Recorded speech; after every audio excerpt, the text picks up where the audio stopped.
Hello, this is philosophical video alert.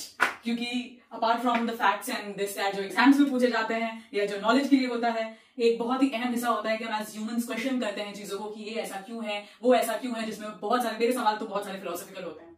तो उसमें से एक जो सवाल मुझे लगा कि शायद मैं आपके साथ अब शेयर कर सकती हूँ, क्योंकि मैंने इसके बारे में बहुत सोचा है अपने औकात अनुसार। तो the first question that I always used to think कि what is the purpose of life. ठीक है, ये आई थिंक बहुत ही कॉमन क्वेश्चन है जो सब लोग सोचते हैं कि आखिर उद्देश्य क्या है लाइफ का। इसका बहुत तरह तरह का आंसर है और फिलोसॉफिकल क्वेश्चंस का बेस्ट पार्ट क्या है, सब्जेक्टिव। वो लोगों पे, हर लोग जो बोलते हैं वो सही होता है, कोई गलत नहीं होता। इट इज वेरी सब्जेक्टिव, आपके एक्सपीरियंस पे डिपेंड करता है। मेरे लाइफ के एक्सपीरियंस से मुझे लगता है कि लाइफ जो है ना वो आसान नहीं है, किसी के लिए नहीं है। चाहे आप जिस भी पैरामीटर पे तोलते हो, जो हिमालयन साधु बैठे हुए हैं उनकी लाइफ बहुत पीसफुल है, मुकेश अंबानी के पास बहुत पैसा है उसकी लाइफ बहुत पीसफुल है, Aishwarya Rai is so beautiful उसकी लाइफ बहुत पीसफुल है, आप बहुत अच्छी है, सॉरी बहुत अच्छी है। तो आप अगर इस पैरामीटर पे भी ये करते हो तो भी मैं बता रही हूँ, none of them have the perfect life. Everybody is, मैं पहले बहुत बोलती थी लाइफ इज अ पनिशमेंट, अब मैं उससे शिफ्ट हो गई because it's a very negative statement to make. लेकिन किसी के लिए भी लाइफ आसान नहीं है। ओके, जिसके लिए देखो, तो पर्पस क्या है लाइफ का।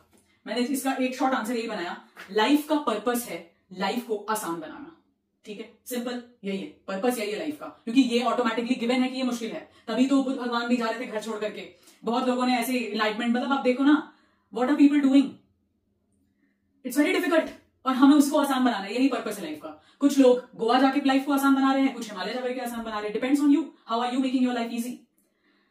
आप सोच रहे होगे पैसे कमा लो खुशी मिल जाएगी, पैसा इज इक्वल टू कंफर्ट। ठीक है, योर बेसिक नेसेसिटीज फुलफिल होगी, उसके बाद आपका लाइफ कंफर्टेबल बनेगा। लेकिन ये जो खोपड़ी यहां पर चल रही है कॉन्स्टेंटली वो चलती ही रहती है और वो पैसे से शांत नहीं होती। तो अगर आप कोई भी एक चीज अपने दिमाग में लेकर बैठे हो ना, मैं बहुत सक्सेसफुल हो जाऊंगा या फिर समथिंग, मैंने ये कर लिया है, वो करने के बाद भी बहुत लोगों ने सुसाइड किया है, मतलब they give up on life because life was not easy even after achieving the goals that you are aspiring to achieve. ठीक है, तो it is very difficult life में। जब आप कभी अटक जाते हो ना कि ये मुझे करना चाहिए या नहीं करना चाहिए, तो उस वक्त just remember the purpose of life. Purpose of life is life को आसान बनाना है। या तो आप अपना बना रहे हो आसान, या तो आसान बनाना मतलब ये नहीं कि प्रोडक्टिव काम कर रहे हो तभी आसान है। भाई एंटरटेनमेंट, इसको भी खुश रखना है, क्योंकि ये मेरे लिए तो भाई सबसे चैलेंजिंग है, इसको अच्छे से रखना। तो उसके लिए आप कभी, या तो फिर आप बुक्स पढ़ रहे हो, या आप एंटरटेनमेंट के लिए बाबाओं का ज्ञान सुन रहे हो। They are also making life easy, you know. इतने सारे लोगों को अगर वो बोल करके खुश कर पा रहे हैं, शांति दे पा रहे हैं, तो उनके अगेंस्ट जाकर के अरे ये सुपरस्टिशन है, ये ऑर्थोडॉक्स है, ये बोलना क्या है, क्यों बोलना है। कितना कुछ हो रहा है लाइफ में। जिस भी चीज से लोगों का जिंदगी आसान हो रहा है, जिस भी चीज से आपको लग रहा है कि ये काम करने से मेरा या तो सामने वाले का लाइफ आसान हो जाएगा, वो कर डालो। Because ultimately the purpose of life is to make life easier. और आप जो भी सोचते हो ना कि ये अचीव करना है, ऐसे करने से वैसे करने से, अगर उससे आपका लाइफ आसान हो रहा है, ये शांत हो रहा है, तो वो भी करो। कुछ भी गलत नहीं है, कुछ भी सही नहीं है। इतना फिलोसफी, इतने ये में जाकर के बोलना शुरू करूंगी, आप पागल हो जाओगे। बट एक चीज मैं बताना चाह रही हूँ, ये भी वीडियो इसलिए बनाया मैंने, मुझे लगा कि ये मेरे को हेल्प करता है बहुत बार लाइफ में। जब मैं अटकती हूँ तो यही सोचती हूँ कि भाई इससे मेरी लाइफ आसान होगी क्या।